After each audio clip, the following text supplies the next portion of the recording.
నమస్తే, నేను మీ Rajendra. For the పీపుల్కి స్వాగతం. ఇవాళ రాజకీయాల్లో ఎవరు బలం, రాజకీయ పార్టీలకి ఏది పునాది, ఇలాంటి ఆలోచనలు రావాల్సిన సందర్భం, చర్చించాల్సిన అవసరం పెరుగుతోంది. కారణం ఒక్కటే, ఈ దేశ భవిష్యత్తు మొత్తం ఈ దేశంలో ఉన్నటువంటి యువత మీద, మహిళల మీద, అలాగే విద్యావంతుల మీద, అలాగే బాధ్యత కలిగినటువంటి అనేక ప్రజానీకం మీద ఆధారపడి ఉంటుంది అనేది నిర్వివాదాంశంగా మాట్లాడేటువంటి అంశం.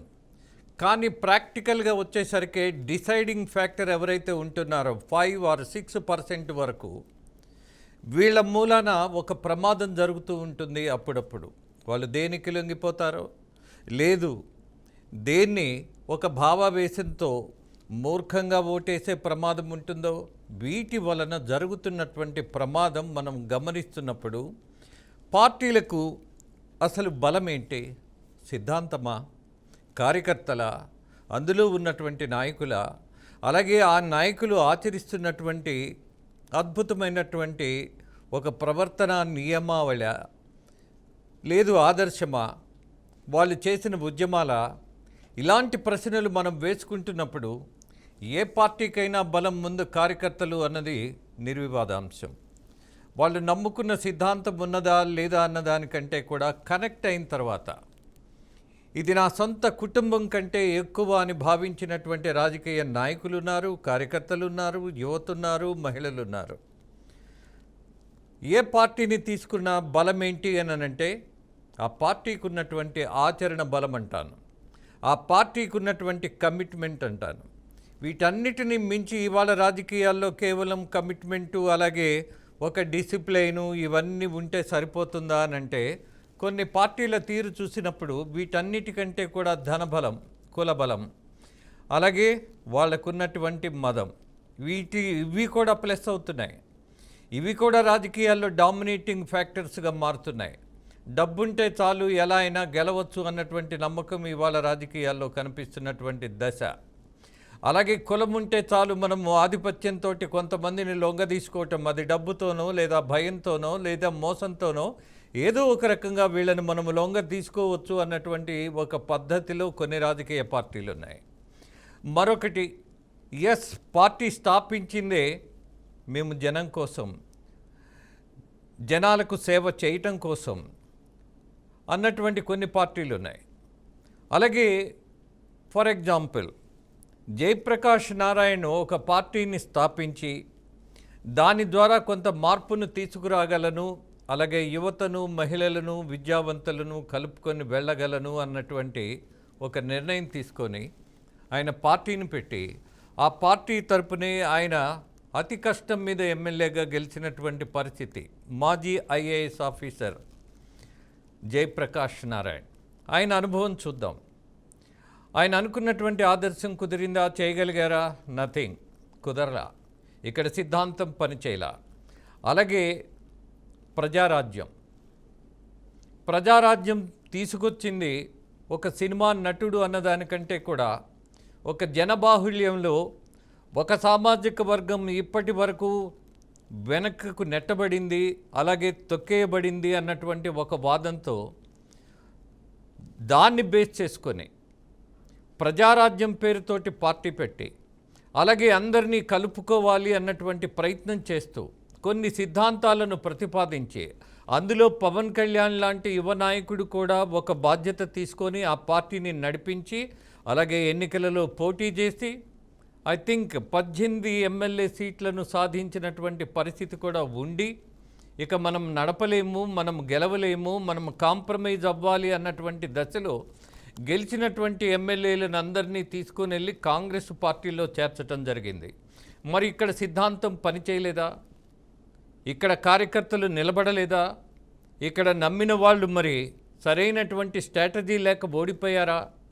సో ప్రజారాజ్యం పార్టీ అనుభవం చూస్తే ఇదొక ప్రశ్న, ఇదొక అనుమానం, ఇదొక సందేహం వచ్చే అవకాశం ఉంది.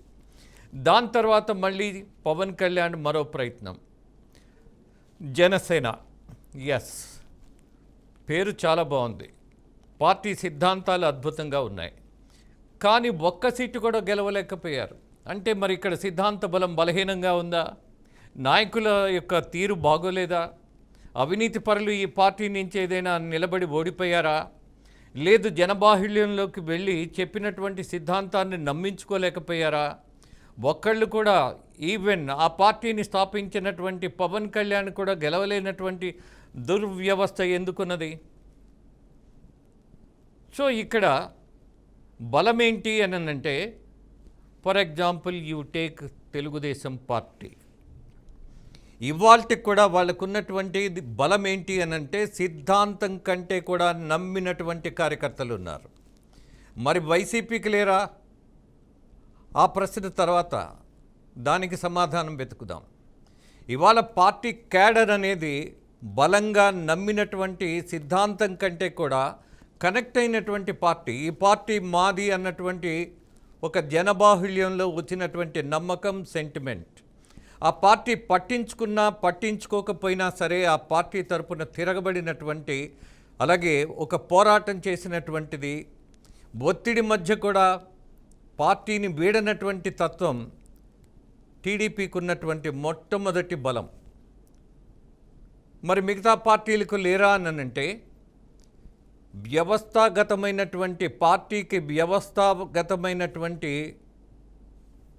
ఒక పద్ధతి, ఒక సిస్టమ్, అలాగే దాన్ని ఎగ్జిక్యూట్ చేసుకుంటూ, సమావేశాలు నిర్వహించుకుంటూ, సంప్రదించుకుంటూ, ప్రయారిటీ ఇచ్చినా ఇవ్వకపోయినా ఆలోచనలను మాత్రం పంచుకున్నటువంటి నాయకుడిగా చంద్రబాబు నాయుడు సుదీర్ఘకాలం ఒక ప్రాంతీయ పార్టీని ఒక నేషనల్ పార్టీ కంటే కూడా గుర్తింపు తీసుకురావటం, దట్టు ఒక కమాండ్ను పెంచుకోవడం. గత 30 సంవత్సరాల నుంచి మనము తెలుగుదేశం పార్టీ యొక్క వ్యవహారం గమనించినప్పుడు కేంద్రంలో కీలకమైనటువంటి పాత్రను నిర్వహించినటువంటి అనుభవం కేవలం ఇక్కడ కమిటెడ్గా ఉన్నటువంటి కార్యకర్తల వల్లే వచ్చింది. ఈ కార్యకర్తలు ఇచ్చినటువంటి బలం మూలానే ఆ పార్టీ స్థిరమైనటువంటి స్థానాన్ని దక్కించుకుంది. అలాగే ఎన్ని ఉద్యమాలు వచ్చినా, ఆంధ్రప్రదేశ్ను విభజిస్తున్నప్పుడు చేసినటువంటి ప్రయత్నం, అలాగే తెలంగాణలో ఉన్నటువంటి టీడీపీ నాయకులు కూడా ఒక రకమైనటువంటి భయంలో పడిపోయారు. ఇక్కడ మనము టీడీపీ పార్టీ తెలంగాణ వాదనను కాదంటే మనం తుడుచుకు పెట్టుకుపోతామన్నటువంటి భయంలో, డిఫెన్స్లో పడిపోయారు. కానీ ఒక అధినేతకు ఉన్నటువంటి బాధ్యత ఏంటి, కమిట్మెంట్ ఏంటి? 2 రాష్ట్రాలు నాకు సంబంధించినవే, ఈ 2 రాష్ట్రాలు నా కుటుంబమే, కానీ విడిపోతున్నప్పుడు ఒక పద్ధతి ప్రకారం విడిపోదాము అన్నటువంటి ఆలోచనలో ఆయన 2 కళ్ళ సిద్ధాంతాన్ని ప్రతిపాదిస్తే నవ్విన వాళ్ళు, అవహేళన చేసిన వాళ్ళు, ఇది ఎలా కుదురుతుంది అని వాదించిన వాళ్ళు చాలామంది ఉన్నారు. బట్ అది ఆయన చాతుర్యం, ఆయన చతురత.